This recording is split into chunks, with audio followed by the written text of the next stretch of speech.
नमस्कार, कसे आहात आपण? मैथिलीज फूड स्टॉपमध्ये आपल्या सगळ्यांचे मनापासून स्वागत व माझ्यातर्फे सगळ्यांना संक्रांतीच्या हार्दिक शुभेच्छा. आज आपण बघणार आहोत तिळगुळाच्या पोळ्या. चला तर मग बघूयात या पोळ्या कशा करायच्या ते.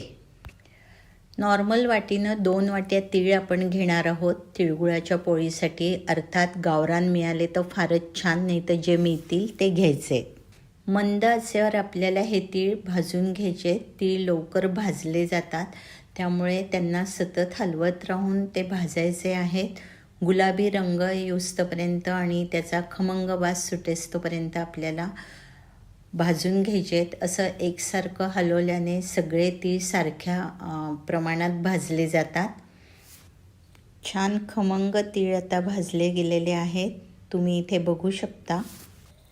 एका डिशमध्ये भाजलेले तीळ असे काढून घ्यायचे. आपण इथे ही वाटी वापरली आहे, कारण ही वाटी शक्यतो घरोघरी असते. तुमच्याकडे जे अवेलेबल वाटी असेल तिनं किंवा बाऊलनी तुम्ही घेऊ शकता. दाखवलेल्या वाटीनं 2 वाटी तीळ, तसेच 1 वाटी दाणे, 1 वाटी खोबरं, थोडंसं फुटाण्याचं डाळं, असं सगळं मी वाटीनं भाजून घेतलं आहे मंद गॅसवर गुलाबी रंगावर. तुम्ही इथे बघू शकता खरपूस भाजलं गेलेलं आहे. प्रथम दाण्याचा कूट एकदम बारीक मिक्सरमध्ये आपण करून घेणार आहोत. एकदम बारीक असा दाण्याचा कूट केलेला आहे, हे बघा.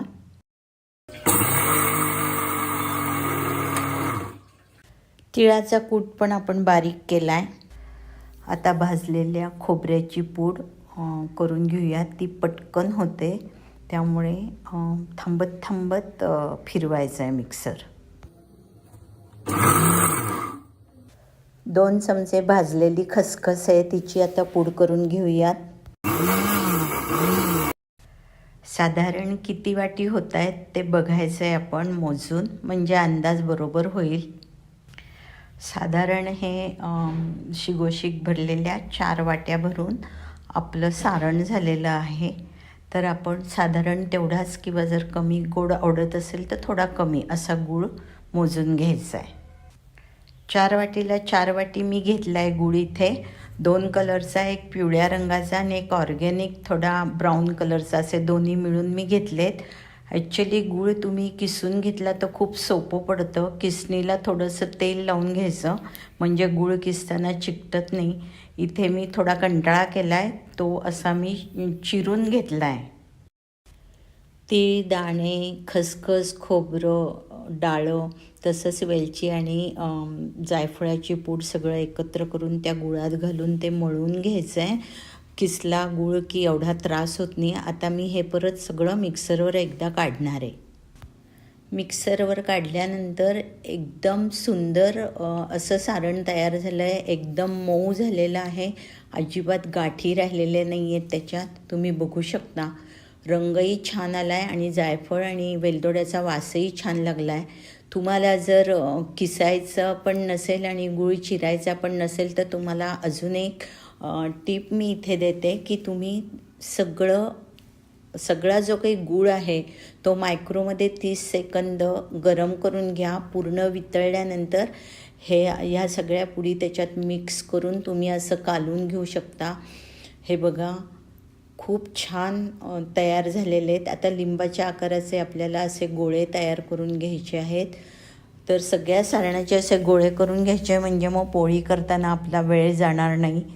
तर आता इथे आपण पटापट असे गोळे करून घेऊयात. 4 वाट्या गूळ आणि 4 वाटी सगळा मिळून कूट, असा 8 वाटींमध्ये मोठे मोठे असे 21 गोळे, 21 लाट्या सारणाच्या तयार झालेल्या आहेत. तुम्ही इथे बघू शकता. चाळून घेतलेले गव्हाचे पीठ 2 वाटी, 1 वाटी मैदा आणि 1 वाटी इथे मी डाळीचे पीठ, बेसन पीठ मंद गॅसवर गुलाबी रंगावर भाजून घेतलं आहे. ते पण आपण चाळून घेणार आहे, त्यामुळे भाजताना त्याच्यात अशा गाठी छोट्या छोट्या झालेल्या आहेत. त्या फोडून आपण ते चाळून घेणार आहोत, म्हणजे ज्या काही गाठी राहतील त्या वर राहतील आणि पीठ खाली येईल. बेसनाच्या पिठामुळे पोळीला एक खमंगपणा येतो, त्यामुळे बेसन पीठ ह्याच्यामध्ये घालायचं आहे. हे बघा, तुम्ही इथे बघू शकता, असं चाळणीमध्ये भाजलेलं पीठ घालून ते चाळून घ्यायचं आहे. आता व्यवस्थितपणे सगळी पीठ आपण आधी व्यवस्थित कालून घेणार आहोत. सगळे एकजीव व्हायला पाहिजे असं छानपैकी व्यवस्थित त्याला कालून घ्यायचं आहे. 2 नंबरची टीप म्हणजे इथे तीळ गूळ दोन्हीही उष्ण असतं आणि चुनाही उष्ण असतो. उष्णता उष्णतेला मारते, त्यामुळे आपण इथे थोडासा चुना या कणकेमध्ये मिक्स करायचा आहे. चुन्यामुळे शरीरात आपल्या उष्णता होत नाही, म्हणजे पोळी किती खाल्ली तरी आपल्याला उष्णतेचे काहीही त्रास होत नाही. आता त्यामध्ये थोडंसं मीठ घालायचं आहे. एका कडल्यात किंवा पळीत डावभर तेल घेऊन ते एकदम गरम करायचं आहे. कडकडीत तेलाचं मोहन आपण याच्यामध्ये घालणार आहोत. तूप घालायचं नाही, कारण थंडी आहे आणि तूप गोठतं, त्यामुळे तेलाचंच मोहन शक्यतो घालायचं आहे. आणि ते गरम असताना असं त्याच्यावर पीठ टाकून, एकदम गरम असताना मध्ये हात घालायचा नाही आहे. कडेकडेने पीठ टाकून सगळं तेल त्या पिठाला लागेल असं कालून घ्यायचं आहे व्यवस्थित, जेणेकरून त्याचा असा मुटका वळला गेला पाहिजे. तुम्ही ते बघू शकता. पुरणाच्या पोळीला आपण सैल कणिक भिजवतो, त्याच्या अगदी विरुद्ध गुळाच्या पोळीला आपल्याला घट्ट कणिक भिजवायची आहे. पुरी करताना जशी आपण घट्ट भिजवतो तशीच कणिक भिजवायची आहे. हे बघा, तेलाचं मोहन पण इतकं घालायचं आहे की असा मुटका झाला पाहिजे पिठाचा, आणि पाणी बदाबदा न ओतता थोडं घालायचं आहे. तुम्ही इथं बघू शकता, कणिक एकदम घट्ट मळली गेली आहे. आता थोड्या वेळ तिला ठेवून द्यायचं आहे इतर तयारी करूस तर. हे बघा कशी छान कणिक मळली गेली आहे. 15-20 मिनिटांनी तेलाचा हात लावून कणिक परत मळून घेऊन त्याच्या अशा पुऱ्यांचा लागतात तशा लाट्या तयार करून घ्यायच्या आहेत. आपले सारणाचे 21 गोळे आहेत, तर आपण 42 लाट्या याच्या करून घेऊयात, म्हणजे पोळ्या पटपट होतील. आता हे गोळे आहेत, हे पुरणासारखे उंडे त्याचे तयार करून घेतलेत. पण इथे खूप थंडी आहे, 4 डिग्री टेम्परेचर असल्यामुळे ते गोठलं आहे सगळे, दाण्याचा कूट, तिळाचा कूट. म्हणून आपण आता हे 30 सेकंदाला आपण मायक्रोमध्ये ठेवू. ज्यांच्याकडे मायक्रो नसेल त्यांनी थोडं गरम पाण्यात, कोमट पाण्यात डबा ठेवून त्याच्यामध्ये जरी ठेवलं तरी चालेल. त्यामुळे पोळी मऊ होईल. गूळ पातळ होऊन मऊ झाल्यामुळे पोळी फुटणार नाही. कधी लक्षात ठेवा, पुरणाची असू दे, गुळाची असू दे, सांज्याची असू दे, कुठलंही सारण भरून करताना पोळ्या करायच्या झाल्या की माझी पद्धत आहे की मी पोळपाटाच्या खाली पूर्ण वर्तमानपत्र असं पसरते. कारण खूप पोळ्या करून आपण कंटाळलेलो असतो आणि मग ती पिठी वगैरे उडलेली, कधी तूप सांडतं, कधी सारण सांडतं, मग ते सगळं उचलत बसा. हे कसं सगळं असं उचललं आणि टाकून दिलं की काम झालं. पोळी कशी लाटायची ते बघूया. हे बघा, हे असे 2 पुरी एवढ्या गोळा आहे, पुरीपेक्षा पण कमी घेतलेला आहे. असे 2 गोळे लाटून घ्यायचे आधी. पाणीपुरीच्या आकाराच्या 2 लाट्या मी लाटून घेतल्यात, तुम्ही बघू शकता. आता सारणाचा एक गोळा मी गरम करून घेतला आहे मायक्रोमध्ये, तो हातावर असा दाबून घ्यायचा आहे. आता बरोबर एका पुरीच्या मध्ये हा ठेवायचा आहे, वरनं दुसरी छोटी पुरी ठेवून सगळ्या कडा अशा छान घट्ट बंद करून घ्यायच्या आहेत. मोदकाच्या कसं आपण बंद करतो तसं आतमध्ये सारण असं हाताने प्रेस करून करून कडा सगळ्या अशा छान दाबून घ्यायच्या आहेत, म्हणजे गूळ बाहेर येणार नाही. व्यवस्थित सगळा असं चपटं करून घ्यायचं आहे. आणि मग भाकरी कशी आपण 2 हातावर थापतो तसं थोडं थापून घ्यायचं आहे. पोलपाटावर ठेवून पण तुम्ही असं प्रेस करा, म्हणजे गूळ सगळीकडे सारखा पसरला जाईल. आणि तांदूळाच्या पिठीमध्ये फक्त एकदा असं सगळ्या बाजूनी ती लाटी अशी फिरून घ्यायची आहे. आता अशी थोडीशी भाकरीसारखी दाबून घ्यायची आहे, म्हणजे जेणेकरून गूळ आणि ती तिळगूळ सगळीकडे पसरला जाईल सारण. आणि कडेनं ही लाटायला सुरुवात करायची आहे, ती ऑटोमॅटिक फिरते.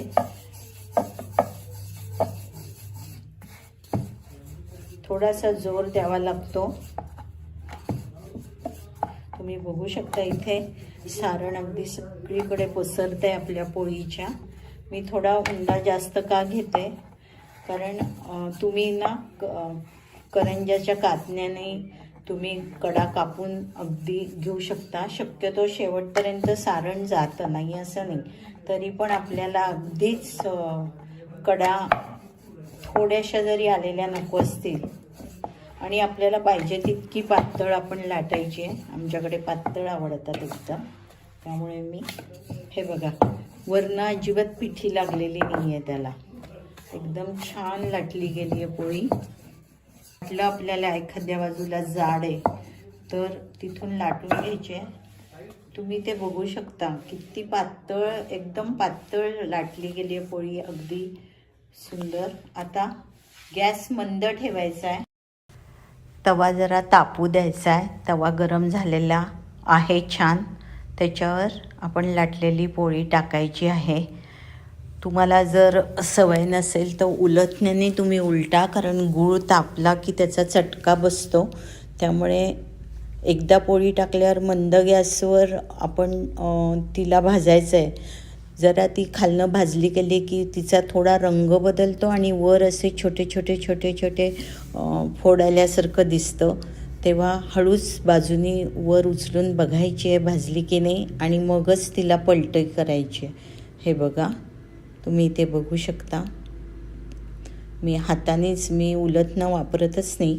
व्यवस्थित छान पलटली गेली आहे आपली पोळी. अजिबात घाई करायची नाही आहे. अजून एक पोळी दाखवते. गॅस एवढा मंद ठेवायचा आहे की एक पोळी लाटायची आणि एक तव्यावर आपला वेळ जात नाही. तुम्ही इथे बघू शकता.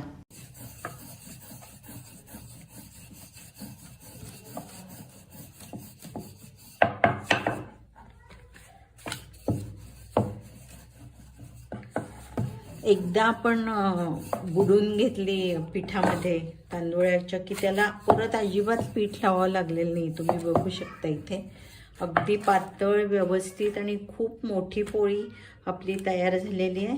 आता अशी हातावर घ्यायची आहे आणि अशीच तव्यावर टाकायची. पुरणासारखा, पुरणपोळीच्या उंड्यासारखा पण मध्ये भरून, उंडा भरून तुम्ही लाटू शकता, पण मला ही पद्धत जास्त सोयीची वाटते. तव्यावरची पोळी लाटून झाली आहे. आता ज्यांना जास्त तूप खायचं नाही आहे त्यांनी नाही घालायचं, पण तिला ना असं थोडंसं तूप लावलं की अशी चमक येते पोळीला आणि एकदम अशी छान दिसते. ही पोळी पुरणाच्या पोळीसारखी नाही आहे, गार करायची आहे. आधीची पोळी मी इथं गार करायला ठेवली आहे. एक एक पोळी लाटून अशी बाजूला ठेवायची आहे. ताटलीमध्ये पसरून ठेवायच्या आहेत, म्हणजे त्या गार होतील आणि चिकटणार नाहीत. पूर्ण गार झाल्यावर भरायच्या आहेत. सर्व गुळाच्या पोळ्या आता सर्व करण्यासाठी तयार आहेत. तुम्ही इथे बघू शकता किती सुंदर पोळी झाली आहे. रंगही छान आला आहे, एकदम पातळ झाली आहे, खुसखुशीत मस्त झाली आहे. तुकडाही अगदी सहज पडतोय, हे बघा, आणि सारणही अगदी कडेपर्यंत भरलं गेलेलं आहे. वेगवेगळ्या टिप्स देऊन मी तुम्हाला ही रेसिपी तुमच्यासमोर सादर करायचा प्रयत्न केलेला आहे. तुम्हाला नक्की आवडेल. करून बघायला काय हरकत आहे ना. जर आवडली तर माझं फेसबुकवरील पेज आणि यूट्यूबवरील चॅनल सबस्क्राईब करायला विसरू नका. चला तर मग लवकर परत भेटू अशीच एक साधी सोपी रेसिपी घेऊन. तोवर अर्थातच खात राहा, पीत राहा, मजेत राहा, आनंदित राहा. सर्वात महत्त्वाचं म्हणजे सुरक्षित राहा. अच्छा, बाय बाय, धन्यवाद, नमस्कार.